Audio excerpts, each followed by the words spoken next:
I'm sure many of us know someone, if not you, who's felt uncomfortable talking about religion and money or just have feelings of shame or guilt about it. Welcome to Yahweh's Money, a podcast where we discuss the crossroads or intersections of religion and money. We're going to go deep into topics like tithing and saving and debt and so much more from the religious view. I'm your host, Shay Cook, CEO and founder, Crusaders for Change, LLC, and our co-host is Vanessa McNelly, one of our financial counselor, coach, educators. Let's talk about God and money. Welcome to another episode of Yahweh's Money, the crossroads of religion and money. Today, we're going to be talking about managing money in our marriages or in a marriage. Super excited about this conversation. We have our co-host here, Vanessa, as well as our guest, Tanisha Allen, who is a friend, a military spouse, homemaker, and accredited financial counselor candidate, and has a personal small business and as a professional organizer and a book reviewer. So welcome to the show, Tanisha. Thank you for having me. I'm excited to be here. Awesome.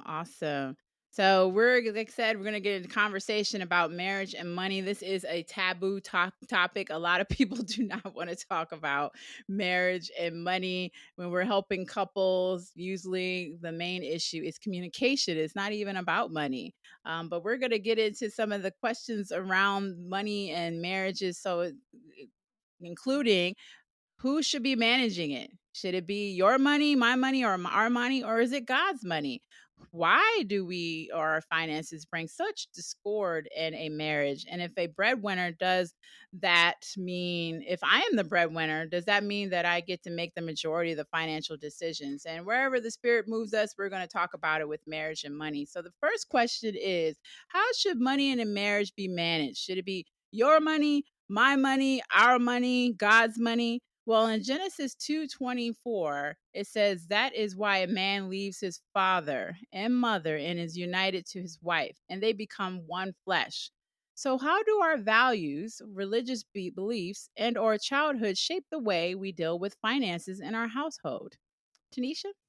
So, all of that impacts our finances. It's specifically how we were raised and how our parents handled money.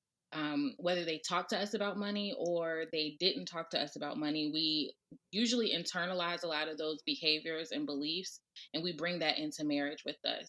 And since marriage is two people coming together, now you have almost four different opinions about marriage between two people. And it just, you know, it, it's difficult because you're already married, you're already trying to learn each other, love each other, and all of that. And then you bring something in there that, like you said, is taboo, marriage or money, rather. We don't talk about money. It's something that is a secret and it's swept under the rug. And, we don't talk about what we have or anything like that. And we kind of take that with us in the marriage and we kind of try to not have those conversations. Um, but my personal belief is that it's all God's money to begin with, and He just allows us to manage it. And because Mm-hmm. of that, then we have to manage it with our spouse. So for us, our religious belief comes in that we follow the Bible when it comes to how money is spent and how we are to handle money. And, we just thank God for every penny basically. And we, especially large purchases, we seek His decisions. But yeah, my money mindset or your money mindset, I have not seen that work efficiently yet. There's usually Mm-hmm. always some type of like undercurrent, whether it's a communication issue, it's a selfish issue or whatever, it comes out in different ways. Whereas most people that I know that do the our money follow or God's money followed by our money, it normally works quite well and finances are normally not their main issue. So I have to say I love that. I've never heard that God's money first with a relationship. So I love that thinking about it that way because I think that puts everybody in the right headspace and mindset to talk about it because it's not yours or mine. It's his and then ours. I was raised in a household where my mother made more money than my father, which was kind of unusual. But she always had the philosophy of each of them had their own money and then they had a pot together. and that, worked for them. But I think with most, couples and relationships, every couple is different. So it's so hard to find one thing that fits all these situations because of personalities. And usually there's a spender and a saver in a relationship. So I think there's so many ways to look at this, and just finding the right combination is something we all have to do. But I think one thing we can all do is make sure that it's God's money first. I love that. Exactly. I love that too. And growing up, it was definitely a more traditional household where the father made more money, the mom was there to support the kids, take care of house and home. But also it was taboo, and I don't think that was a hiccup, Tanisha. Marriage is taboo these days for a lot of people, so that's another episode.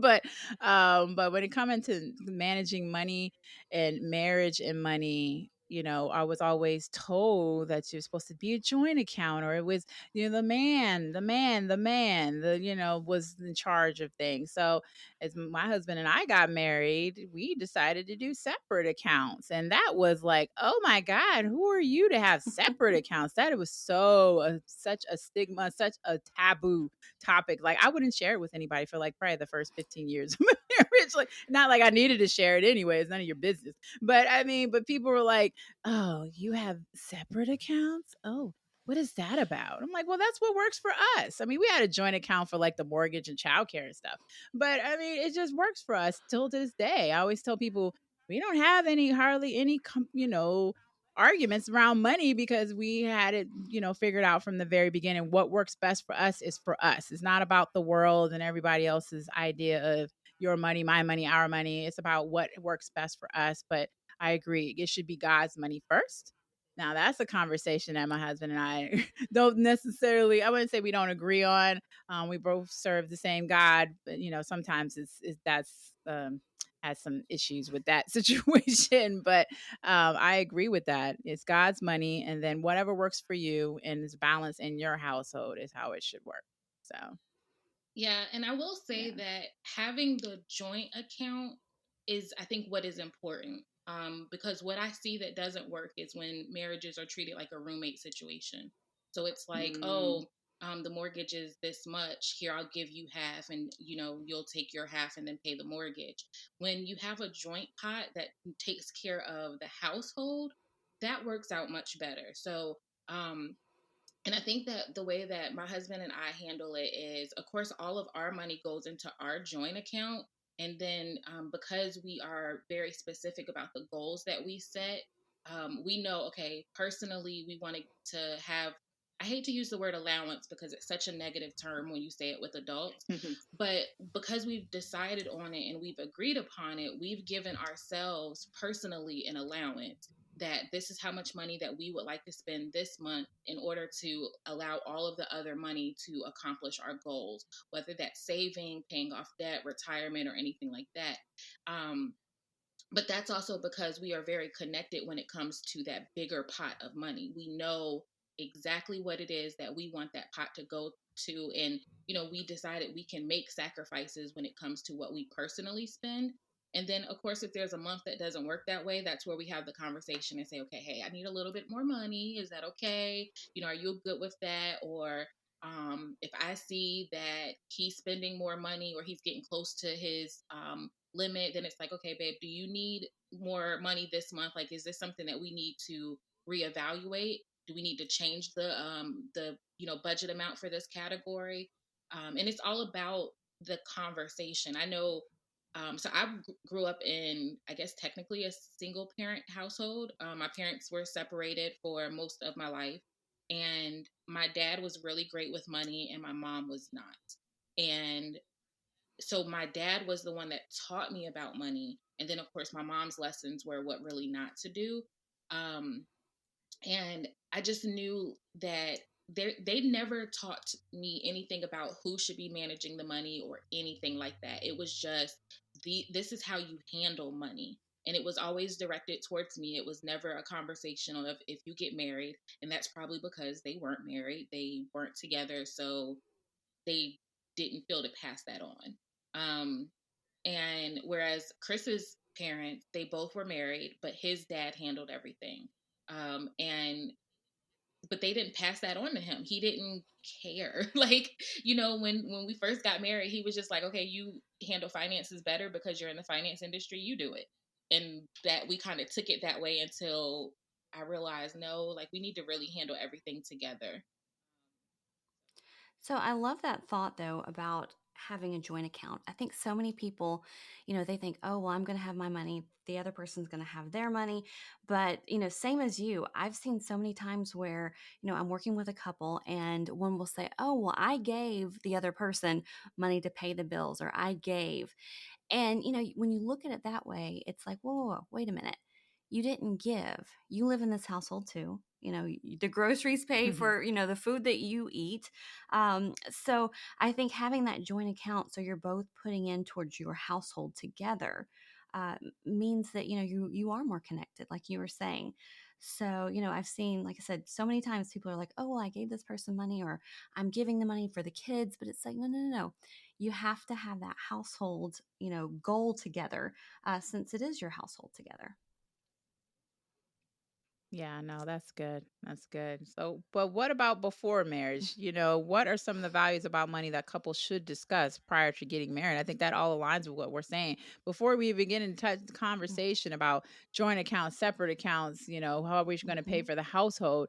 Shouldn't we be having some conversations about merging those bank accounts, debt, savings, financial goals? Me thinking back right now, I don't think my husband and I really had any conversations about money. It just went into it, and then I brought all the stuff from my parents' marriage into my Mm-hmm. marriage, and that took a few years for us to sort out. And he would point it out. He's like, that worked for your mom and dad, that doesn't work for us. So we had to, really have conversations about what works for us, when it comes around money. But what kind of conversations, or should you have conversations around this money before you get married? Yes. Yeah.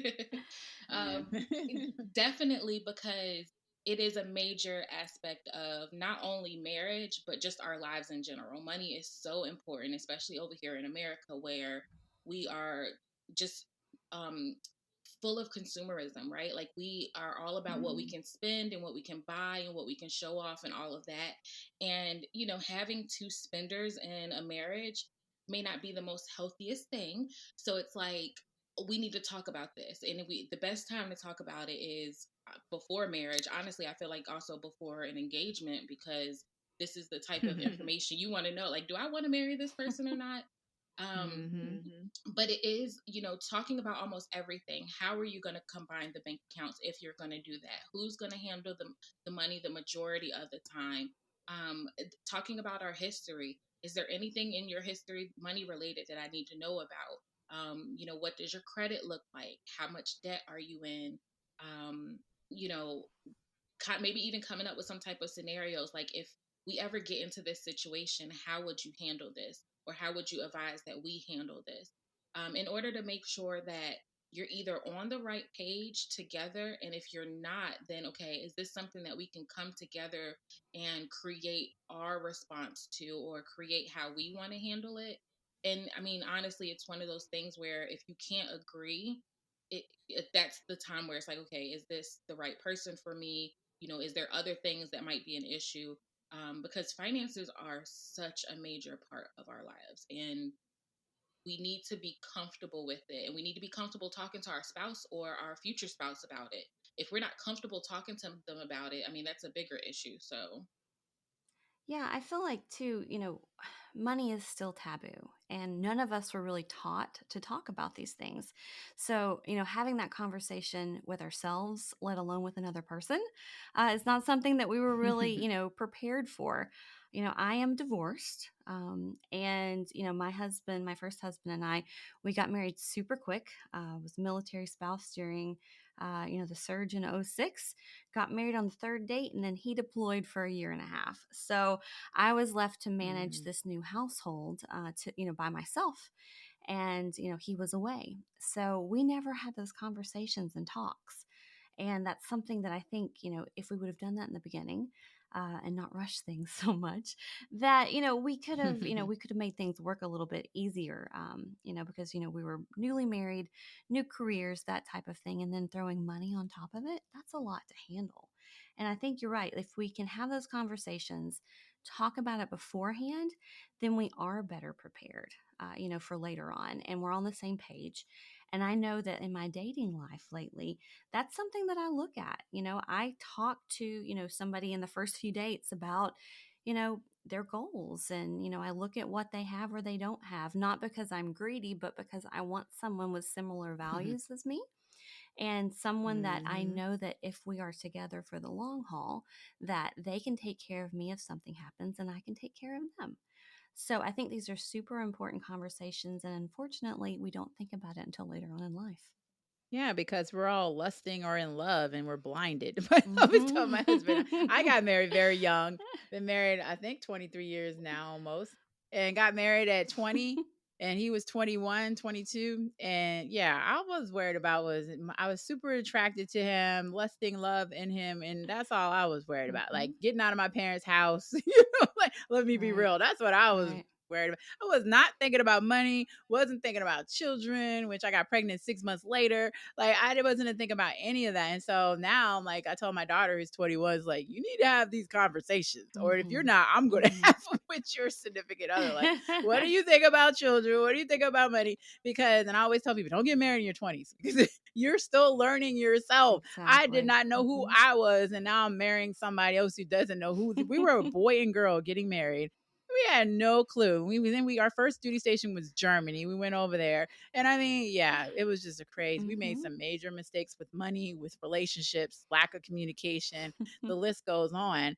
Thank God we had some base values because we would not be together if we did not. So we believed in God. We believed in love, relationships, family, trust.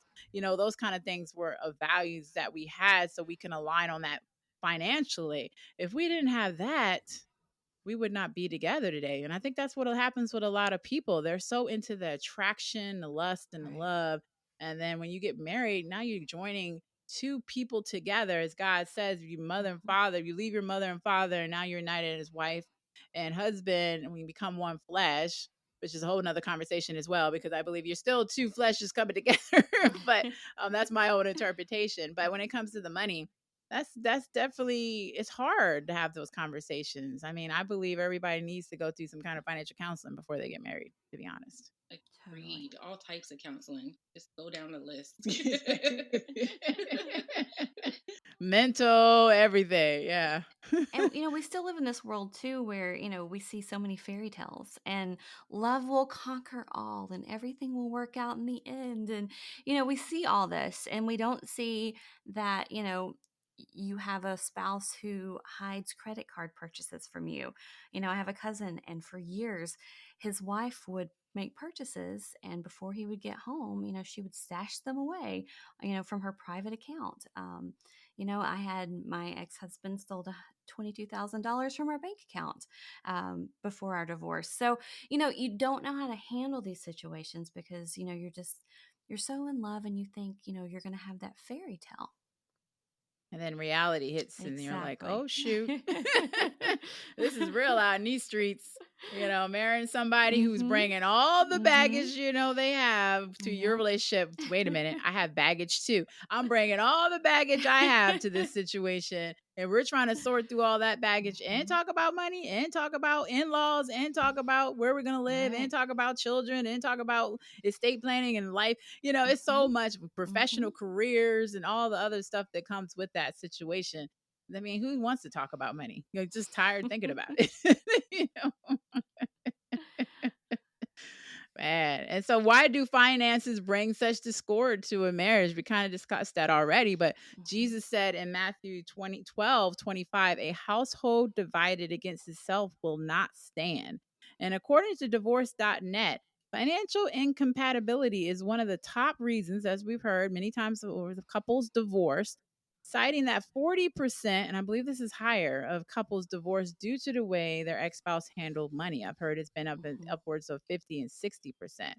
And then Philippians 2:3-4 says, do nothing out of selfish ambition or vain conceit. Rather, in humility, value others above yourselves, not looking to your own interests, but each of you to the interests of the others. So, based off of this, how could we, or why is there such discord in a marriage? Because there's discord in the world about money. um, there just is. You know, we have this way that we think that the more money we have, the happier we will be. And we Mm, know that, up to a certain dollar amount, that may be true, but anything over that dollar amount, we're no more happier than we were before. And um, because the world is, I won't speak for the world because not everybody in the world is like this, but because the US is very money hungry, and we are very vain and all about vanity, that gets ingrained in us, especially in this day and age of social media where we're seeing everybody's mhm. highlight reel and we're able to see like everybody's best. And, it's like, well, I want to show you what I have. And I just bought this new car and I just took this trip and I did this and did that. And, in your head, if you're not able to do all of that, it's like, how can I do all of that? Okay, I need to take out Mhm, credit cards. I need to do this. I need to do that. I need to move some money around. Um, and we take that into our marriages. As we want to keep up with the Joneses. I will speak from personal experience. When we decided to build our house, I decided to build a house. We were married, and I knew that I always wanted to be a homeowner. And Chris was just like, "Okay, we can own a home. That's no problem." So then I said, "Okay, I want to build a home. I don't want to buy a home that somebody's already lived in." He's like, "Okay, if you want to build a home, then let's go."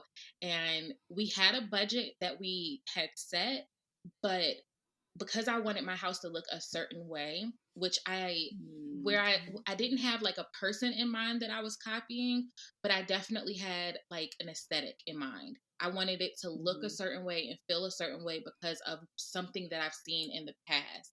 And that's how I built my house. And here it is 6 or 7 years later. And I'm just like, you know what? Did we need all of these rooms for just the two of us? Do I like cleaning all of this house every single week? Like, there's so many things that I'm just like, if I could go back and do it over again with what I know, I wouldn't get such a big house for the two of us. Like, it's just the two of us. And I think of how much money we could have saved, what we could have done, the trips that we could have taken, all of that, the experiences that we could have had, instead of focusing on, okay, we need to make sure we pay the mortgage and the light bill and all of that. But I really believe that, I think that's why also, in the Bible, it tells us that the love of money is the root of all evil. And I believe that it just goes right into our marriages. If we have this fascination with how much money we're making, and we want to be the highest earner, and we want to do all of these things, then where does love, or where does communication, or just making sure that we're comfortable with each other, like, where do all of those rank if all we're focused on is how much money do you make, how much money do I make? Well, you need to be making more money because you're not bringing in enough. Those are, just things that we need to focus on. And though that's by having those conversations early on. And then if you're already married and you're already struggling with your finances, then it's time to sit down today and say, okay, what do we want from our finances? What do we want them to look like? What are our goals? And how do we accomplish this together? So, Financial Investopedia defines financial infidelity as when couples lie to each other about money. One could be taking on debt or spending more than they say they are. So, how could we prevent this from happening or work through it if it already has? This is where we need to have open communication, and we need to have access to each other's things. I'm not a fan of, oh, you can't see my phone, and I can't see your phone. I can't have your logins to your bank accounts. You can't have logins to my bank account. um since we're married, I'm a firm believer in what's yours is mine and what's mine is yours, and we need to approach it together. So, while we don't often look at each other's bank accounts without the other person knowing. We know that we have the option to. And I think that knowing that you have the option to is something that will prevent you from doing anything crazy. Um, but then also, I don't have a reason to check my husband's bank accounts because he's very open with, okay, this is what I spent that was outside of the budget this week. I'm the same way. I'm like, hey, we needed this. So I went ahead and bought it. And so it's, we know that there's no sneaking around that's going on, and that's really what it is. You're sneaking, and when you start to have that thought of, I need to hide this, or I want to hide this, then that's when, okay, you need to have an open conversation with not only your spouse, but I also think like whether a therapist or a spiritual leader or something, because those negative thoughts can just go. I think of Jesus saying, when it comes to was it adultery, it's like not only is the act of adultery considered Mm. adultery, but the thought of Thought. adultery. Hmm. And so it's like we need to really just change our mindset and really rethink. And going back to what Vanessa was saying earlier about the mindset of I, me, and not we and us, because we tend to think of only ourselves, and even quoting the scripture that you gave earlier from Philippians, don't look at it as my money. Like, it's not, or it's my credit card, it's my this. You're a family, y'all have goals, there's things that you want to achieve, and the way to achieve it is by coming together and doing that. And if you can think of everything as, like we started, God's money first and then our money, then you realize that a lot of the negative things that happen with money don't necessarily happen as often. You don't really have to have too many of the conversations. So, like, I know obviously what we're talking about now is like, okay, conversation after conversation after conversation. But in reality, in the course of a marriage, if there's open communication, if there is trust, and there is no secrets, you're not hiding anything, these conversations happen normally, and it's not something that you have to say, okay, every day at 12 o'clock we need to check in with each other about money. you Hmm. know it's not. It's like, hey, I drove by Crumble Cookies and I stopped and got me a donut today. Sorry, like, but it's just being open and honest about it like that. And it definitely is a connection to, like, I like the term financial infidelity because I know there's like a conversation now about like what's really considered cheating and all of that, and finances and hiding and all of that can have such an impact on your life and your marriage and your credit and all of that, that it definitely needs to be a part of that conversation. So we need to have the open communication, the trust, no secrets, sharing of passwords and all of that, and just making sure that we're comfortable. If you're not comfortable with any of that, then there's something deeper we need to talk about. Exactly. Yeah. This is something when I work with clients and work with couples, I often tell them to have a number in mind. And, if they want to spend over a specific amount, that needs to be discussed in the household. So whether it's $20 or $5,000, whatever it is that you guys decide on as a couple, there needs to be that number so that neither of you feel, you were in that position where, oh, well, I didn't know and I should have known, because you already have that rule set. Early in my first marriage, I had this situation happen where he was military. We were moving to Germany, and I still owed about $5,000 on my vehicle. And to ship it overseas, you had to have it paid off, and not have a note on your car. So I was scrambling trying to figure out how to pay, this 5 grand. Being in my mid 20s, I had just quit my job to move overseas, and next thing I know, my new husband had spent $5,000 on a toy for himself. Oh, And wow. I was heartbroken at that moment because I was in this position where I didn't know how I would have a car overseas, and he's buying, video game equipment. And it was one of those situations where he didn't think anything of it because he was used to, having all this extra money, and that's just what he did. It was him. And I was trying to figure out how to have a vehicle so we could, eventually be together. Um, and it was one of those things that really shaped the beginning of our marriage, and not for the better. So I totally understand this. I've been through it, and it's heartbreaking. When you feel that you should have a partner to work through things with, and essentially you feel like they're working against you. So Mm. it's, so if you can have those numbers and have those conversations, like you said, conversations, conversations, conversations, get them out of the way early so you know where you both stand. That's so good. That's so good. I was thinking about my years of marriage with my husband and the conversations we have. And if there's a big goal in mind, we like a big trip or a big purchase, we do communicate about it. Because of, I'm not going to go too deep into it, of money traumas from seeing what my parents struggles with money and just being, I'm trying to toe the line here because I don't want to be disrespectful. Because in case they listen. But it's just I have some money traumas from childhood that I carried into my marriage, as I mentioned Mhm. earlier. And therefore that is why we have separate accounts and a joint account, as I said. And I don't have to say, I'm going to spend this because I'm just going to spend it. Because I just have, we're still dealing with that even after 20 years of marriage.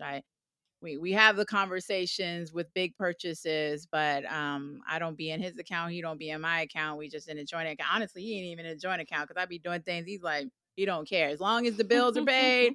He's like, whatever, And obviously, I'm the financial counselor for over 20 years. I'm very, very, Mhm. very responsible. It takes me 3 years just to buy a new phone. Like I'm still have an iPhone 8. Everybody in the house has 13s, 15s, 20s. I take 20 Mhm. years to buy anything. So he doesn't have anything to worry about. Because of my money traumas, I'm very, very cautious in spending.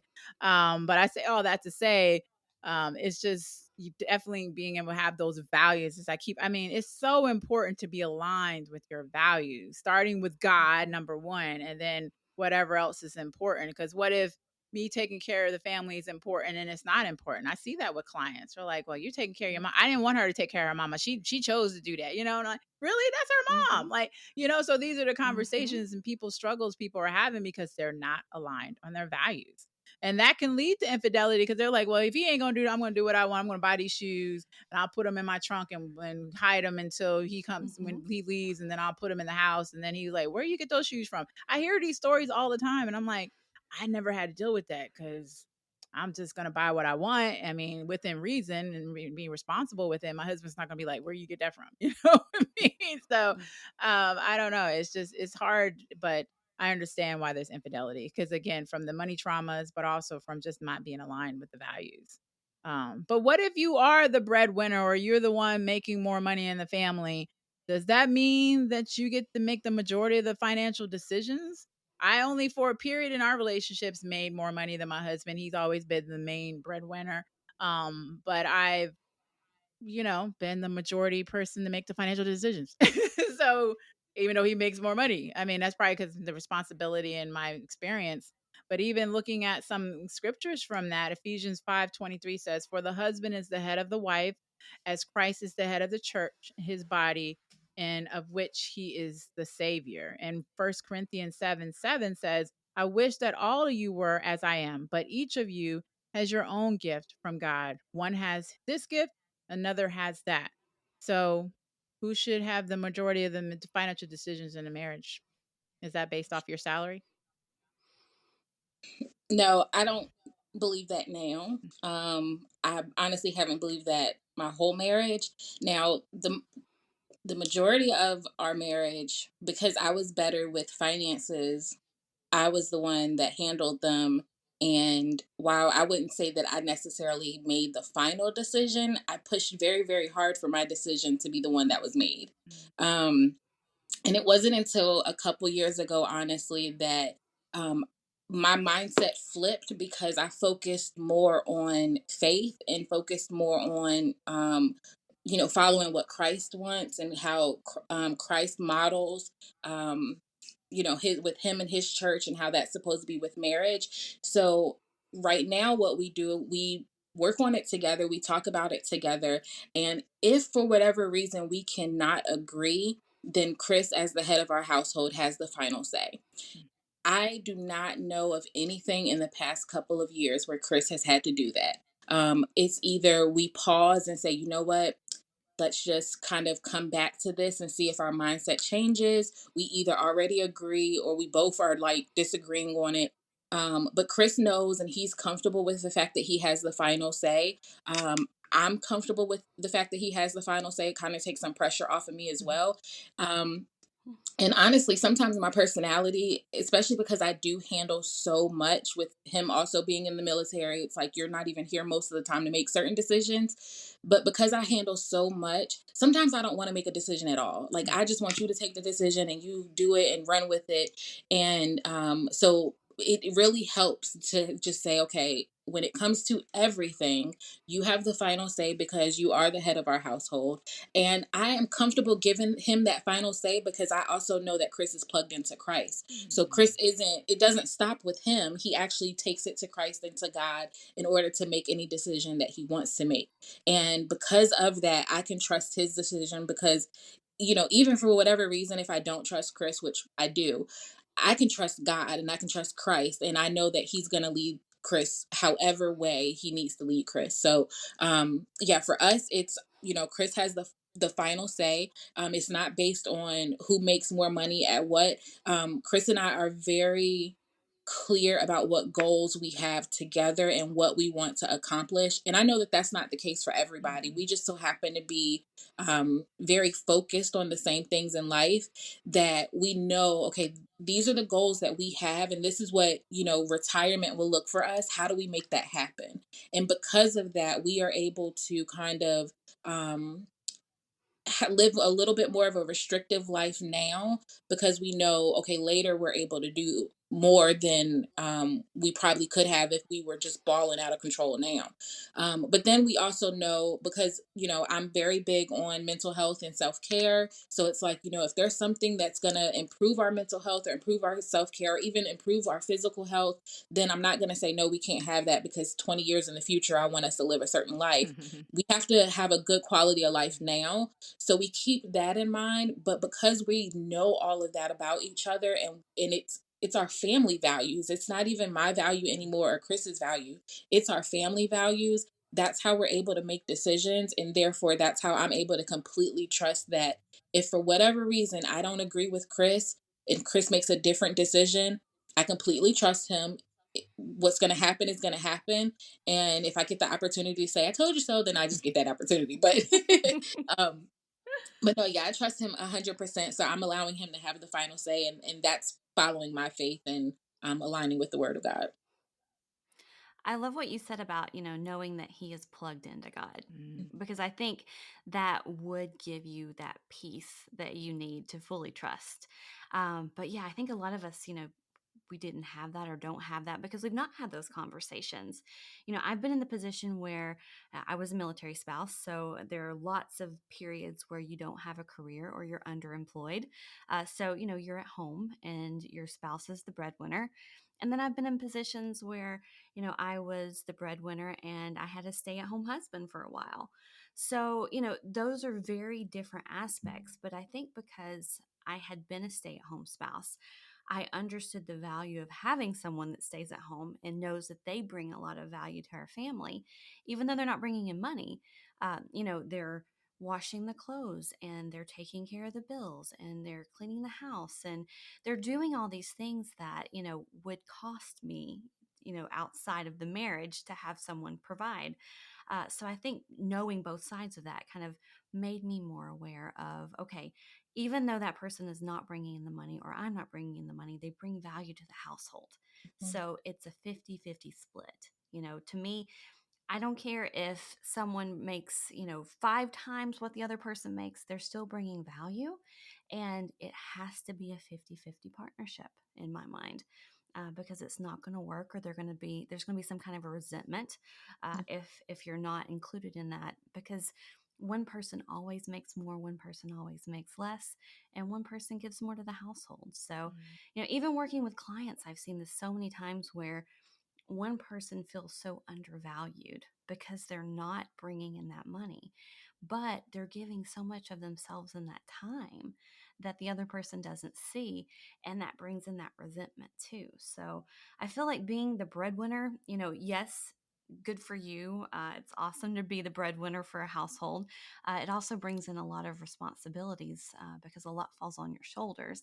But I think it's one of those things where it has to be 50-50 no matter what each person's bringing in. That's good. That's good because I never thought of. Well, I mean, we always try to achieve 50-50, but sometimes it's 60-40, and sometimes it's, Right. feels like it's 80-20, and you're right. When it gets to be like 80-20 or 90-10, you're like, that resentment sits in like deep, and you're like looking at them like, what are you doing? Like, I need you to step up, get it going. I Mhm. don't care you make more money than me. You need to be doing some more stuff. So I'm not trying to put my husband's business out on Jump Street, but I just see a lot of people feel that way about their spouses. Like, I especially, and I have to say this as a woman, as women, especially if we're working outside of the home and we're taking care of the Mhm. home and we're taking care of the children or whatever it might be, you start to be like, okay, I'm doing everything. So Mhm. I need you to step it up. I need you to do more at home and all that. And I'm not just talking from my perspective. I know a lot of women that feel that way. And I know there's some men out there, but majority of women, I think, feel that Mhm. because we are still the primary caretaker of not only of ourselves, which we forget sometimes, but of our children and our husbands or spouses or partners.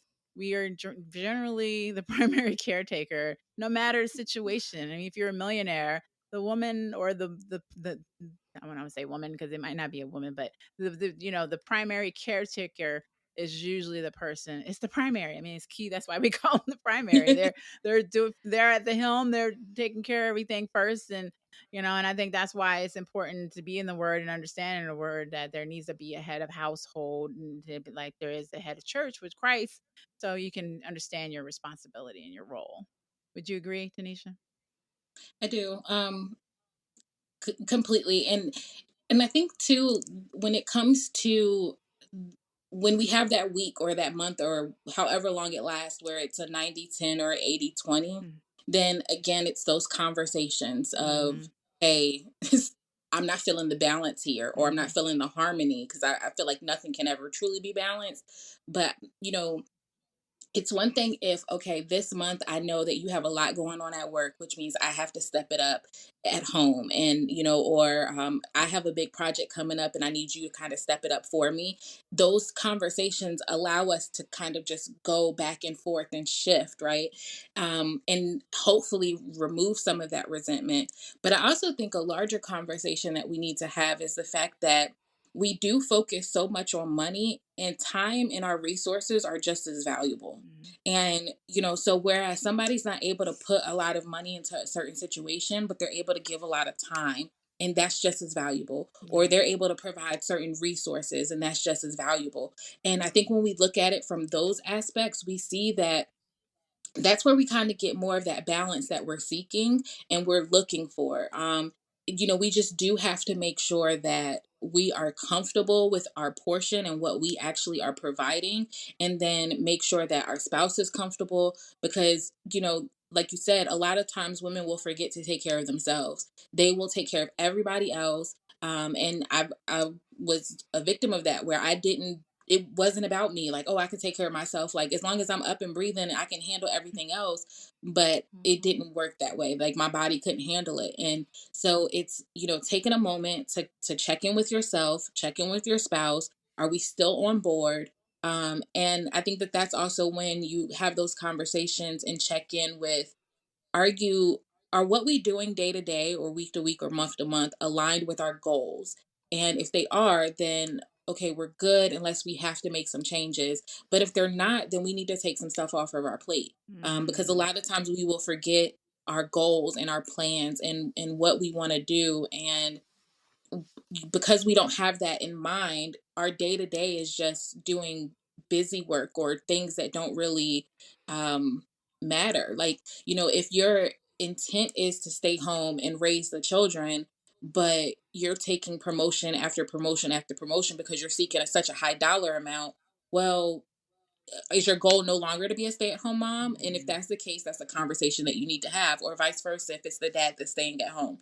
Um, so it's just, you know, it's all a part of bigger conversations that need to be had before you get married, after you get married, and then continuously through marriage. Like, I mean, we're 10 years in, and I love being able to sit down with Chris and have conversations and just say, like, are you good? Like, are you still okay with the marriage? Like, is there anything I need to do? Anything that you want to do Mhm. differently? And just kind of checking in and making sure that we're okay, because that has a trickle down effect on everything else: communication, finances, where you live, what job you have, and all of that. So we need to make sure that we're continuously having those conversations and being open and honest and trustworthy. Amen. Yeah, I love that you have those conversations because, I feel like so many of us don't even So know we many, need to yeah, have really. those until until we're in that place where we just want to pull our hair out. Yeah. I know like in my past too, how do you talk to a breadwinner about your value when what you're providing, there's no dollar amount to that Mm. number or what you're giving, and you're feeling overwhelmed because you're giving so much. How do we have those conversations and those talks and get that person who's bringing in the money to understand that we're doing all this too, but we're not bringing in money, but we're bringing in stability in the home, and we're bringing something for our children to come home to so they're not latchkey kids, that type of situation. How do we have that conversation with the person bringing in the money so that they can understand that there's value in being a homemaker too? That's a really great question. Go ahead, Tanisha. I was gonna say disappear for a while, or no, and I know it's difficult to do when you have children or pets or something that's counting on you. But if you were to just stop doing all of the things that you handle because they're not acknowledging your worth, or letting you know that you provide value to the home, stop doing it. And I guarantee shortly after, it will be like, okay, I don't have any clothes to wear to work. What is going on? Or there was no food when I came home. And when they start questioning those things, or worse, have to start doing it for themselves, then that's Mm. when, like, okay, you do provide me with a lot of value. Can you get started again? But no, like, we had to do that. I took an extended sabbatical, I like to call, where I kind of just traveled to different family members' houses, because Chris and I just couldn't get along for a point of time, and we really needed to reset. And I went to go see family members that I don't always get to see, and get to um, I was actually able to sit under some people that have been married for 20, 30 years. And, so while I'm visiting them, they're also pouring wisdom into me about marriage. But then also, Chris was back home having to take care of the house, the bills, our cat, and everything, and still go to work and all of that. And it wasn't fun for him. And I told him, like, okay, well, when you don't value me, or if you don't, feel like what I provide is worth anything, then we're not on the same page, and we're not going to work. And, I always joke with Chris and say that he wants a stay at home wife that works full time, because he wants a homemaker, but then he also wants us to, have be a two paycheck home in order for us to achieve certain Right, goals quicker. right. And, Hmm. we've had to figure out what that balance looks like, and how, you know, me as a wife have to figure out, okay, what is it that you really want? Because Mhm. this is what you're telling me, and Yeah. I can't understand it. But that's also where, we try, if not every week, every other week, to just kind of sit down, check in with each other. How has your week been? Was there something that I could do to kind of be a better wife or a better husband? Is there something that we could have done around the house to kind of make it more of a sanctuary for us? And when we have those conversations, it actually gives us the time and the opportunity to be truthful with each other. Because I think what makes certain conversations hard is the starting point. Like, how do you go up to somebody? And like you said, as the breadwinner, how do I walk up to you and say, hey, I provide all of this value? Where if we have a sit down moment where we're having dinner, maybe, the TV's on in the background or whatever, and we know that this is our time to bring anything up to the table, then we have those conversations and just say, hey, this week I really felt like you didn't value what I was able to do at home. And, you weren't eating my food, and you didn't care that the laundry was done. Um, and that allows, I mean, and they kind of have to sit there, because it's usually an agreed upon, we both are open, and we'll listen. And they have to sit there and they have to listen, and then you allow them to respond and say your feelings. Because another thing that I've noticed is what I perceive, or what I think that Chris is thinking, usually is not what he's thinking. So yeah, a whole nother topic on marriage, right? So Right. but consistent conversations, being open, and then allowing the other person to be truthful with what they're speaking and saying, hey, this is what not was not working with me. But I Mhm. mean, I think we've all seen the statistic where it's like the stay-at-home wife or stay-at-home person, their value, like if they were to get paid for all the stuff that they did, Yeah, hundreds of Exactly. ooh. thousands a Exactly. year. I Yeah. know. And I agree Yeah. with that. Like action speaks louder than words. When I started working, and leaving Mhm. home and going on my own TDYs as a military federal employee, my husband would see having a young daughter at home, it was funny because I would make sure her hair was done because, as a black woman, you ain't going to mess up my daughter's hair. So I would always make sure my daughter's hair was done, but everything else was up to him. And so I don't he never would say that, oh man, it was hard, but I could tell because I would come home, the house wasn't clean like it was supposed to be. Alana, I think she started wearing multiple the clothes that I was put, just all kinds of things was crazy. And Mhm. they was like when I would come home, I would see like a sigh, like because I would leave like a week or so and come back and like, oh, Yeah. okay. And I would come home and Yeah. clean and like, yeah, y'all weren't living like you were when I was here. So, and even recently, I got super busy with the business and everything. And like on Monday, I usually wash clothes too, on this weekend. And my husband's like, I ain't got no underwear. I'm like, actually, you do have underwear. They're just not the ones you like to wear because I ain't got around to washing yet. So those kind of things, Mhm. they see. He's like, oh man, I really appreciate you. Now he says it more than he ever did because he sees the value that being at That's home good. provides, and especially during the Mhm. pandemic where you're taking care of the house because you're home and cooking more and all that. I'm like, oh man, I'm setting a standard that's Mhm. not good. I don't want you to get used to this. So, Yeah. but yeah, it is more than just Gosh. money. It's definitely the time and the resources Mhm. as well. Yeah, I remember having a conversation, gosh, maybe 3 or 4 years in my marriage, and my ex husband was in a command position with the military, so he was super busy all the time. Never saw him, but I was working full time, and then I was a full time master's student, and then I was doing all those volunteer positions that, as military spouses, we get roped into doing.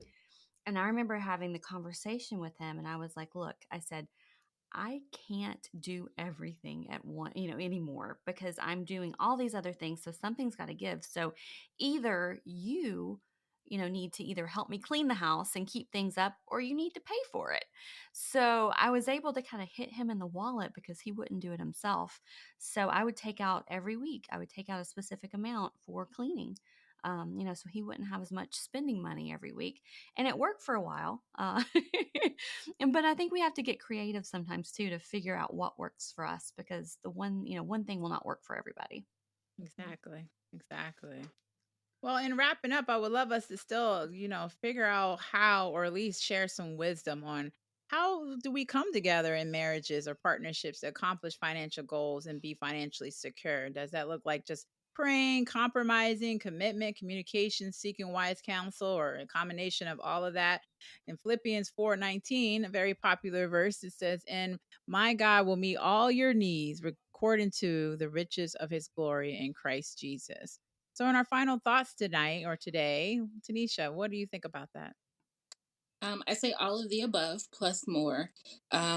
So obviously, because of our faith, we always want to lead with prayer and just allowing God to speak to us, and specifically through his word. So it's being comfortable and understanding what his word says about money, and then also seeking wise counsel. So people that have either gone through something that you've gone through before. So my mentors are military spouses, people in faith, people that have been married for a very long time, and they're able to speak life into us, but then also able to coach us if things go wrong, um, and then communication with each other and making sure that we know what each other wants. We are setting goals for each other. Like, here's my goal as a wife to you, and here's your goal as a husband to me, but then here's our goal as a family. And then check-ins to make sure we're hitting that goal, hitting those goals, and also making sure that our goals have not changed, Mm, because circumstances could change, and therefore what we need and what we want can change. And having consistent check-ins with each other just to make sure that we're good can really help alleviate the awkward conversations and no longer make the money conversation taboo. And then I also, one step further, would be sharing the information with others, whether that's future generations, whether that's you being the wise counsel to other people, um, or your community or your group of friends, and just letting people know that it doesn't have to be secretive. We don't have to, like, we don't have to get into the details. I don't need to know how much money you make to the dollar, but knowing that, this is how you and your husband handle finances may give me and my husband an opportunity to, do something different, or fix something that we're struggling with. So it's also, providing the wise counsel that you've received, and passing that on to others. Yeah, I think that's so true. And I think we have to stop thinking about ourselves first, and look at us as a team and a couple. And I think that's something we need to really pass on to others. And as you were saying, just, talk about it. Let's talk about it. It's okay to have these conversations and stop making money and marriage taboo. And look at those generations. My grandparents were married for 70 years, and they lived on one income, and they lived very well. And my grandfather is 94, and he still, lives on a limited income, but he lives well because he gives too. So looking at those people and taking those examples and using that in our lives. But I think it's really just stop being me and looking at us as a couple, and first and foremost. Wow, that's beautiful. It's a great way to end. So, thank you, ladies, for this episode. It was amazing talking to you both about managing money in a marriage. What a conversation. I'm sure we're going to have many of these conversations throughout this podcast. And our next episode is self control and spending. And if you want to tune in, we're on where every major podcast directory out there. But you can also email us if you have any questions or recommendations for other episodes at Yahweh at crusaders4change.org. You can also find us on our website at crusaders4change.org. Thank you for joining us today, and we look forward to talking to you soon. Thank you for listening to this episode of Yahweh's Money. We hope you enjoyed our deep dive into the crossroads of religion and money. If you have any questions or suggestions of topics you would like to hear us tackle, please email us at Yahweh at crusaders4change.org. Also, we would love to hear your feedback on today's episode, so please leave us a review and remember to subscribe to our podcast. To hear all of Yahweh's Money's latest episodes, please visit us at www.crusaders4change.org or wherever podcasts are found. God bless.